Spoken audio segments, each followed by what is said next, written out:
il y a quelques instants pendant le journal de la victoire d'Angers. De quoi s'agit-il? Coupe de France. Coupe de France. Oui, ce soir, il y aura l'autre demi-finale, parce que c'était une demi-finale hier avec Angers-Guingamp. C'est Angers qui a gagné et qui se qualifie pour la deuxième fois de son histoire à une finale de Coupe de France. Ce soir, ce sera le PSG face à Monaco. Vous savez, le deuxième du classement face au premier. Je rappelle que le PSG est aussi le tenant du titre. Je vous propose de regarder les buts d'hier soir, avec en demi-finale, donc hier soir, les Angevins qui accueillent Guingamp. Les Bretons, pourtant mieux classés au championnat, ils sont 10e, 4 rangs devant les adversaires. Ils ont souffert, encaissé 2 buts à rien. Mangani, lui, a ouvert le score pour Angers avant la pause.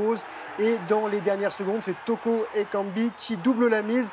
Angers est en finale de Coupe de France et affrontera soit le PSG, soit Monaco le 27 mai. Ce sera au Stade de France.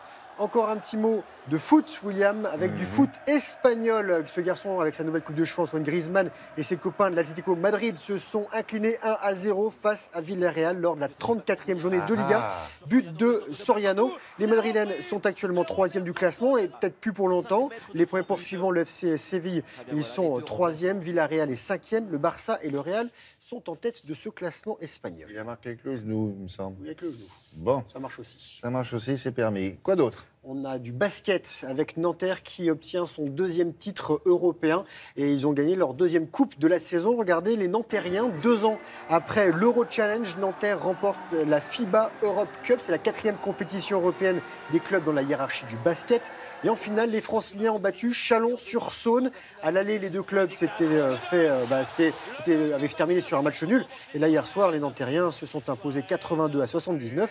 Cette année, Nanterre a déjà décroché la Coupe de France. Un petit mot de volley, William, avec Toulouse qui va être à droite de votre écran en jaune. Toulouse qui se qualifie pour la première fois de son histoire à la finale de la Ligue A, championnat de France. Les Toulousains, vainqueurs au tie-break de Nice, 3-7-2.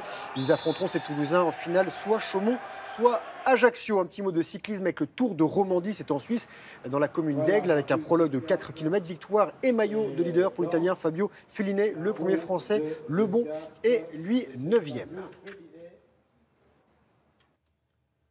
On a d'autres choses. On a d'autres choses. Non, je regardais le garçon qui avait l'air ému par la jeune fille. La jeune fille, oui, toujours sympathique. Bon, du tennis, garçon ou fille? Garçon, du garçon du côté de Barcelone. Et il ne reste plus qu'un seul garçon à Barcelone, c'est Benoît Paire. Pierre-Hugues Herbert et Monsieur Gasquet ont été éliminés. Je vous propose de regarder les images de l'élimination de Richard Gasquet, qui faisait son retour à la compétition après 2 mois d'absence suite à une opération de l'appendicite. Le Français, 23e du classement, était opposé au Japonais Yushi Sugita, lucky loser, c'est-à-dire qu'il a été éliminé au dernier tour des qualifications, mais repêché de dernière minute. Sugita, 91e mondial, a mis près de 2h30 pour s'imposer, 4-6, 6-3, 7-6, donc élimination de Richard Gasquet. Au prochain tour, ce Japonais affrontera l'Espagnol Pablo Carreno Busta, ici au service, 20e, qui a éliminé l'Italien Seppi, 6-4. 6-2, l'Autrichien Dominic Thiem, lui, passe au 2e tour. La tête de série numéro 4 a dominé le Britannique Kyle Edmond, 6-1, 6-4. Et au prochain tour, Thiem affrontera notre Britannique, Evans, tombeur de Misha Zverev, qui est le frère de ce garçon, Alexander Zverev, qu'on annonce comme le futur numéro 1 mondial. Alors pour l'instant, il est 21e et il a écarté l'Espagnol Almagro en 3 manches. Il y a encore un autre Espagnol qui est tombé. C'est David Ferrer, vous savez, les spécialistes de la terre battue. Et il a disputé 3 matchs sur cette surface cette année et il a perdu à chaque fois. Et donc ça se passe pas bien pour lui. Il a été battu par le Sud-Africain Kevin Anderson, qui a servi plusieurs fois à plus de 220 km/h. Donc ça fait très mal. Et pour terminer, je vous présente, William, à droite de votre écran, cette dame qui s'appelle Man Kaur, indienne de 101 ans. Elle remporte le titre du 100 mètres des Jeux mondiaux des maîtres qui se déroulent en Nouvelle-Zélande. C'est un événement ouvert aux sportifs ayant atteint l'âge de concourir chez les vétérans. Dans sa catégorie, elle était toute seule en fait.